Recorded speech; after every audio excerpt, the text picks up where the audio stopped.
Ya, Sudah, jelas suara saya. jelas. Ini temanya apa? Yesus pakai Allah. Yesus Tuhan yang Maha Kuasa. Yesus Allah yang Maha Kuasa, saudaraku. Oke, boleh tanya? Boleh, Yesus silakan Bang. selama di dunia berkuasa atas apa, Bang, Mbak? Eh, jangan merokok Bang Iwan. Tidak merokok. Itu barusan tadi tidak merokok katanya. Wah, bisa pula dia berdusta. Walah. Udah jelas-jelas. Bang, abang apa tidak tahu kalau live itu baik sebagai tamu dan sebagai host tidak boleh merokok Bang di depan TikTok. TikTok akan menghapus Anda. Iya. Jadi tolong bagi teman-teman yang bertanya, singkirkan dulu rokokmu. Nanti setelah turun dari sini kamu mau lanjut merokok terserah kamu, atau setelah turun dari sini kamu bertobat dari rokok. Wah, puji Tuhan.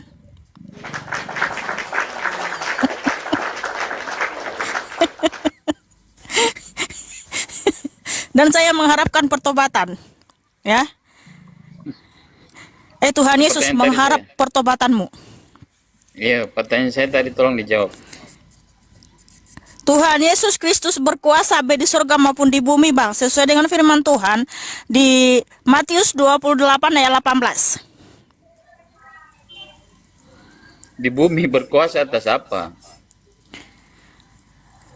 Berkuasa atas segalanya. Loh, kok bisa dia? Kamu mau tanya tentang kuasa apa coba?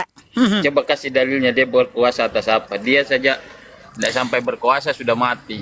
Berkuasa atas maut. Ya? Kok bisa dia Berkuasa atas maut.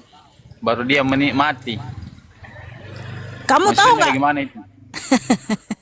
Berkuasa atas maut baru dia mati maksudnya?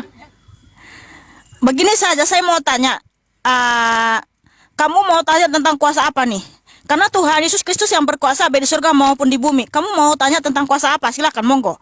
Biar kita kasih tunjuk dalilnya. Ya, boleh kasih tunjuk dalilnya, boleh. Ya, tadi saya sudah bacakan Matius 28 ayat 18. Tuhan Yesus Kristus bersabda, Dialah yang berkuasa baik di surga maupun di bumi. Kamu Di mau bumi tanya dia tentang kuasa berkuasa apa? atas apa? Dia tidak sempat jadi raja, sudah mati. Tidak sempat berkuasa. Murid-muridnya kan cuma 12 saja. Hah? Muridnya kan cuma 12. Terus dia berkuasa atas apa? 12 orang itu. Kamu mau tanya tentang kuasa apa dulu? Ya berkuasa macam Nabi Muhammad. Sempat berkuasa ratusan tahun. Mulai dari abad ke-4 sampai abad ke-6. Islam menguasai dunia. Kuasanya apa? Kuasanya apa? Iya, Kuasanya dia bisa nggak? pemimpin. Karena dia berkuasa, bisa nggak dia membangkitkan orang mati? Kalau itu ndak usah Muhammad, pengikutnya aja bisa. Oke, siapa yang bisa? Bukti, Abdul kasih Qadir. dalil dan data, ya. Abdul Kasih Qadir dalil dan data. Al-Jailaini. Ya. Abdul Qadir Al-Jailaini. Oke, saya tanya nggak usah pengikutnya. Nabimu, apakah dia membangkitkan orang mati? Nabiku lahir tidak pada zaman harus menunjukkan kuasanya menghidupkan orang mati, tidak. Loh, Tidak tadi perlu. kamu bilang dia berkuasa. Saya hanya tanya satu saja kuasanya. Bisa nggak dia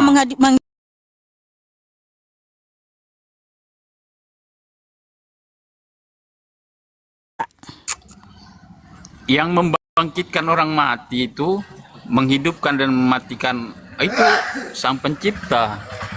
Loh, tadi kamu bilang bahwa nabimu berkuasa. Macam mananya? Dia berkuasa selama ada sekitar ratusan tahun menjadi pemimpin. Jadi dia menguasai Persia, Babilonia, Byzantium. Yang saya tanya itu kuasa tentang membangkitkan orang mati. Kalau jadi pemimpin ataupun raja di dunia ini banyak raja-raja kok. Firaun aja juga menguasai Mesir. Macam mananya kamu ini? Iya, Firaun betul. Yang saya tanya menguasai. kuasa yang dahsyat, Kan dia zalim. yang tidak bisa diklaim oleh raja-raja, tuan-tuan atau allah-allah manapun. Kalau Tuhan Yesus Kristus kan melakukan kuasa tidak bisa diklaim oleh siapapun. Contoh ya, Tuhan Yesus Kristus berkuasa membangkitkan orang mati. Dan itu tidak bisa dilakukan oleh siapapun. Hanya Allah yang Maha Kuasa yang bisa melakukan itu, yaitu Tuhan Yesus. Dan saksinya sangat banyak orang Israel melihat Tuhan Yesus Kristus membangkitkan orang mati, yaitu Lazarus. Di Yohanes 11. Ada data dan dalil. Nah, kalau kamu mana data dan dalilnya? Bahwa nggak usahkanlah, mohon maaf, nggak usahkan nabimu. Tuhanmu saja. Tuhanmu mana bukti bahwa dia Maha Kuasa? Tunjukkan bahwa Tuhanmu Maha Kuasa. Dia telah membangkitkan orang mati, disaksikan oleh orang banyak. Silakan. Oh, saya kasih bukti. Buktinya Yesus yang kau anggap Tuhan aja bisa dimatikan. Hello, Bang Iwan. Bang Iwan ngerti nggak sih pertanyaan saya? Ya, yang mematikan Yesus siapa kalau bukan Tuhan? Tuhan Yesus Kristus bersabda Yohanes 10 ayat 18, dia berkuasa memberikan nyawanya dan berkuasa mengambil nyawanya kembali. Makanya Tuhan Yesus mati dan bangkit itu atas kuasanya sendiri. Tidak bisa Nah kalau orang sekarang, mati bangkit sendiri, tidak bisa, Mbak. saya sekarang tunjukkan bahwa Tuhanmu itu Maha Kuasa, ya. Dia telah menunjukkan kekuasaannya kepada orang lain, kepada umat manusia di dunia ini, di mana bukti kuasanya itu ada manfaatnya, ada tujuannya, yang telah disaksikan oleh orang banyak dan tak bisa diklaim oleh siapapun. Silahkan kasih data dan buktinya, jangan cuma omdo. Saya bukan ahli kitab, cuma saya mau kasih contoh. Contoh, dulu ada raja menganggap dirinya Tuhan, itu Fir'aun, Namrus. Buktinya Namrus mati hanya dengan seekor nyamuk. Fir'aun mati tenggelam di Laut Merah. Kamu tahu Yesus Firaun itu? Dengar dulu. Iwan, Bang Iwan. Ya, silakan. Yang tenggelam di laut itu Firaun. Alkitab terlebih dahulu menuliskan itu. Ya, itu Tuhan kami yang bukti bahwa dia itu Maha Kuasa. Kamu tahu nggak? Ya apa? Nanti saya kasih tahu. Gitu, saya baca dulu ya. Di Keluaran.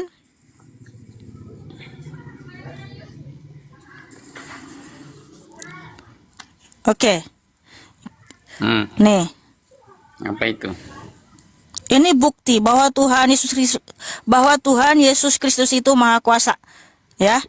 Di Keluaran 14. Bahwa di sini firman Tuhan, ya. Firaun itu mengejar bangsa Israel. Ya? Di Keluaran 14. Ya, Firaun mengejar bangsa Israel, ya. Ya. Yaitu di mana di Keluaran 14 ayat 13 sampai 31, ya. Ya. Bahwa di sini orang Israel terdesak. Karena dikejar oleh Firaun dan tentara-tentaranya. Lalu Tuhan Yesus Kristus menyuruh supaya Musa mengangkat tongkatnya dan laut pun terbelah. Mana Ya? di situ Yesus yang menyuruh mana? Loh, Tuhan Yesus itu adalah Yotefafe itu sendiri. Siapa bilang di situ belum ada Yesus? Mbak, Yesus lahir ketika Bang Iwan, Maria melahirkan. Bang Iwan dengar. Ya, silakan. Jangan abang paling tahu Alkitab saya, ya, biar saya menjelaskan. Ya, silakan. Nah, dari mana kita tahu bahwa Yotefafe Elohim itulah Yeshua HaMashiach? Dari firman-Nya. Karena Yeshua HaMashiach adalah yang ada dan yang ada. Di mana ketika Yotefafe Elohim mengutus Nabi Musa, di situ Nabi Musa bertanya di Keluaran 3 ayat 14. Ayat 13. Tentang namamu, siapakah namamu? Nah, Yahweh Elohim menjawab, akulah yang ada dan yang ada. Eyeh aseh eyeh. Nah, orang Israel sudah tahu siapa yang ada dan yang ada. Eyeh aseh eyeh ini siapa? Ya, ego eim ini siapa? Dia adalah Yotefafe Elohim. Nah, Yahweh Elohim menegaskan lagi firman-Nya kepada Rasul Yohanes di Wahyu 1 ayat 8. Akulah yang ada dan yang ada, yang awal dan akhir, yang maha kuasa.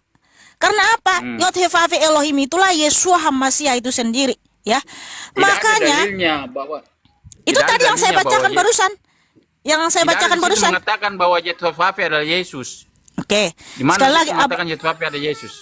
abang kan orang cerdas bukan? Silakan. Sebentar ya.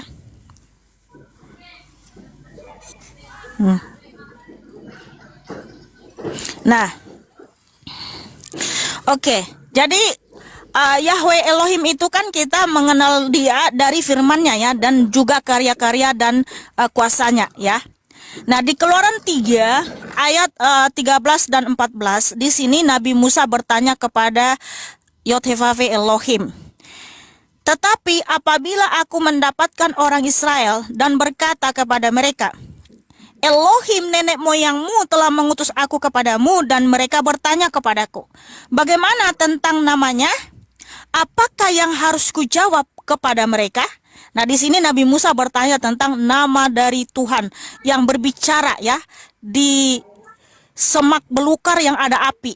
Karena waktu itu kan Tuhan menampakkan diri kepada Musa di Gunung Horeb dalam rupa api dari semak belukar. Jadi api yang ada di semak belukar itu berkata kepada Musa bahwa Musa diutus untuk membebaskan orang Israel. Nah, Musa bertanya, siapakah namamu? Apa jawabnya? Di Keluaran 3 ayat 14. Firman Allah kepada Musa, Akulah yang ada dan yang ada. Eyeh aseh eyeh. Lagi firman-Nya, beginilah kau katakan kepada orang Israel itu, Eyeh aseh eyeh, akulah yang ada dan yang ada, telah mengutus aku kepadamu. Nah, kata kuncinya, Yod-Heh-Vah-Veh Elohim itu kan yang ada dan yang ada. Dan itu hanya disematkan kepada Yahweh Elohim. Ya, Yod-Heh-Vah-Veh Elohim ya. Nah, Yod-Heh-Vah-Veh Elohim itu berfirman lagi kepada Rasul Yohanes di Wahyu 1 ayat 8. Ya. Wahyu 1 ayat 8 ya. Aku adalah Alfa dan Omega, yang awal dan yang akhir, yang ada dan yang ada, yang maha kuasa. Nah, kata kuncinya di situ, yang ada dan yang ada, Alfa dan Omega, yang awal dan akhir. Nah, yang awal dan akhir, yang ada dan yang ada itu juga menegaskan firman-Nya di Wahyu 1 ayat 17 sampai 18. Jangan takut. Akulah yang awal dan akulah yang akhir. Aku telah mati, namun lihatlah aku hidup abadi selama-lamanya. Nah, yang awal dan akhir, yang ada dan yang ada itu pernah mati dan bangkit hidup kekal abadi selama-lamanya. Itu kan hanya Tuhan Yesus Kristus, saudaraku. Itulah buktinya bahwa Tuhan Yesus Kristus itulah Yod-Heh-Vah-Veh Elohim sendiri. Gimana buktinya bahwa Yesus adalah yang Haleluya, haleluya. Itu tadi Mana data yang saya buktinya? kasih. Nih, dengarkan ulang sekali lagi ya. Wahyu 1 ayat 17 sampai 18. Tuhan Yesus Kristus yang adalah Yod-Heh-Vah-Veh Elohim itu sendiri berfirman, jangan takut. Akulah yang awal dan akulah yang akhir. Aku telah mati, namun lihatlah aku hidup abadi, bangkit kembali, hidup kekal abadi selama-lamanya. Subscribe to my channel.